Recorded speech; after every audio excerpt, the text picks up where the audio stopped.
Hello, everyone. It's Laverne Henderson, and welcome to another edition of Happily Single Ever After. I wanted to talk about dating as a single person, and there's so many forms of dating nowadays, specifically online dating, especially in this COVID-19 era of quarantining and not being able to really get out as much and interact with people. So dating is a very, very interesting thing, and it comes across, it's funny because the way you date probably speaks a lot to how you feel about yourself as a single person. And by that I mean, do you appear desperate? Do you appear cavalier? Do you appear insincere? What is it you want from dating? I guess that's what I'm asking. It is very important to, as a single person, to know, number one, why you're dating. Are you dating with a purpose? Are you dating just to meet new people? Are you seeing what's out there and not really committed one way or another? Do you have very, very high expectations when you date? Are you on a fact-finding mission? There's so many different ways to approach dating. For me personally, I'm not really into online dating, and I certainly don't like being set up by friends and family. I find that, and a lot of people, I'm sure, have found happiness when someone set them up on a blind date. It does happen. But for me, I like to have a little more control over who and when and how I date. But now that we're in this self-quarantining period of COVID-19 and everybody's really cognizant of social distancing, virtual dating has really come to the forefront. And I think it's a really good opportunity because it is non-threatening, if you will. It's very low-key. You're usually at home and you're just having a video chat with someone that you've just met. And I think it's a wonderful opportunity to really get to know that person, number one, but even more importantly is to let them know who you are.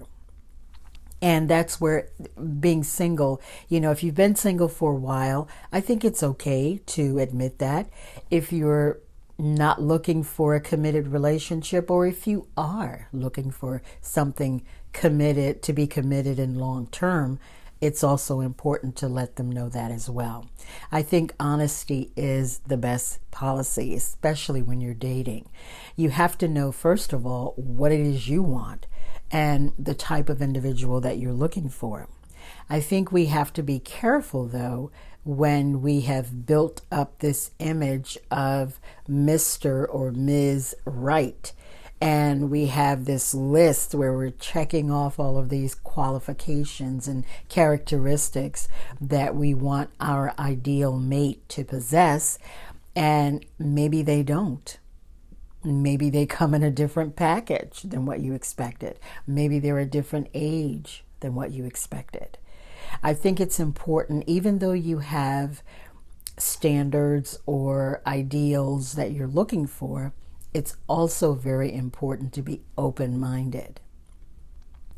I think that compromising, you have to decide how much you're willing to compromise and which one of your aspirations or the items that you're looking for, the characteristics that you're looking for, which ones are you willing to compromise on, or which are not as important as the others. So all of that has to kind of be pretty much worked out before you date, whether virtually or in person. It doesn't matter.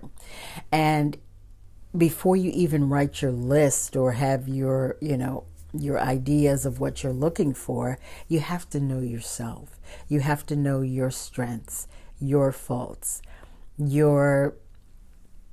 what you bring to the table, even more importantly.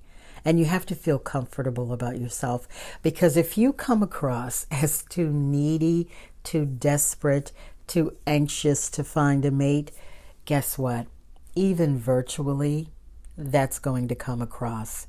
And you're going to scare people off, and you're going to turn people off, and it's just not going to be a good situation. So take some time. Don't rush anything. Get to know yourself. This period of quarantining, especially if you're single and you're alone, you're quarantining alone, it's a wonderful time to get to know yourself better, to do the things that matter to you, to take stock of your strengths and weaknesses, to do some self-improvement. This is a wonderful opportunity. It's like a grace period, if you will, to really have a better feel for who you are and what you're looking for. So that even if you do some virtual dating during this time, you have a chance to kind of polish your skills a little bit, and to have a better idea of how you come across. And guess what? It just came to me. You can even videotape yourself. Redo a recording of yourself talking about yourself as if you were talking to someone you just met, and then play it back and see how you come across. Notice if you're smiling. Notice if you're genuine. Notice if you're warm and inviting. Notice if you're patient. And if you don't see those characteristics, then maybe you need to practice recording yourself even more. Now, I'm not saying be phony or, say things that you wouldn't ordinarily say, but the essence of who you are has to come through, I think, during virtual dates, as well as in-person dates. So use this time wisely to date, if you will, and know why you're dating, number one, and what you hope to accomplish from dating. And if things don't work out, it's okay. Never feel that the onus is on you to impress someone, or that if they're not interested in another date, that you failed in some way, because that is not the case. You are enough. You are who you are. Learn to be your authentic self.